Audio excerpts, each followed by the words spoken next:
congratulations on the movie. Thank you. It's fantastic. Thank you.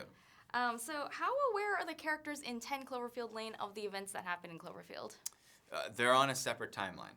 Oh. They are not. So they are. That timeline did not happen for these characters. So it's like a parallel universe? Sure. Yeah. I mean, it's just it's its own freestanding story.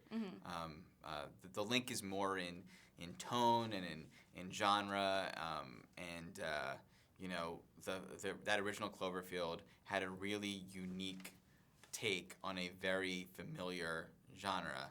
And this also is a very unique take, a different one, but a very unique take on a familiar genre as well. Yeah. So have you kept up with like the various fan theories surrounding this movie? Sure. Yes. Have you seen any that made you be like, huh, that's interesting? Yeah, there have been a few. I'm having a hard time remembering right now, but there have been a couple that made me sort of wish that I could go back and like, oh, that would have been cool to have it play. And there's some that are absolutely hilarious that I never would have dreamed of myself, for sure. When was the decision made to bring 10 Cloverfield Lane under the Cloverfield banner, and why?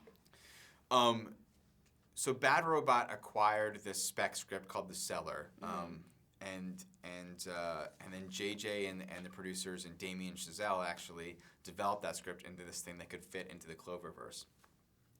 And that's what I read. So I read the screenplay that is very similar to the movie that we see today, and the title came a bit later. And I remember when JJ was like, we're thinking of was this Cloverfield or that, and then he said 10 Cloverfield Lane, and it was like so genius because I think the title sounds like a Twilight Zone episode, and this movie is definitely one giant Twilight Zone episode. So there you go. Yeah. Well, when you were doing that, were you worried at all about people expecting it to be a direct sequel? Well, it's not called Cloverfield 2. Yeah. So I hope that people don't think it is a direct sequel. We certainly could have called a movie Cloverfield 2 if we wanted to make a direct sequel. But I think that the title really does suggest the tone and genre and all those things. And I hope they're excited to see and to ride this really original, unique experience. So one of the big surprises comes in the end credits when you realize Bradley Cooper's a voice cameo. How did that happen? Yeah. He just, he heard about the part and he kept showing up and auditioning, and we kept on turning him down, and he was insistent. It was just crazy. No, I'm kidding.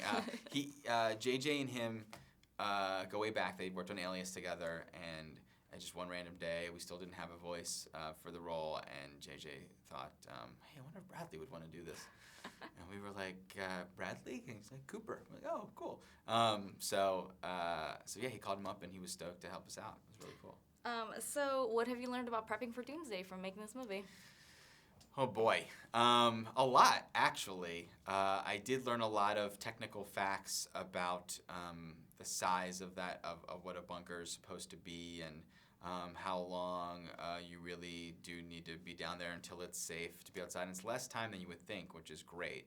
But I mean, frankly, to me, what I learned from Howard in particular is it's less about having all the technical things that you need, and it's more about making it feel like a home.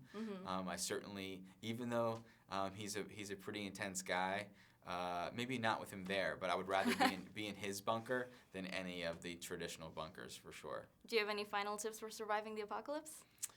I don't know.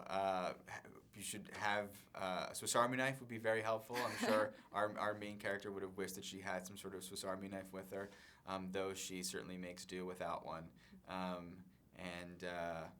certainly wish, there were no video games down there, and I would have been pretty upset if all I had were like VHS. I think a Blu-ray player would have been really helpful if Howard could have only upgraded to a Blu-ray player and an HD TV. But yeah, seeing having tracking problems with every movie I watched would have been really frustrating. So, and everything would have been in pan and scan too. It would have been awful.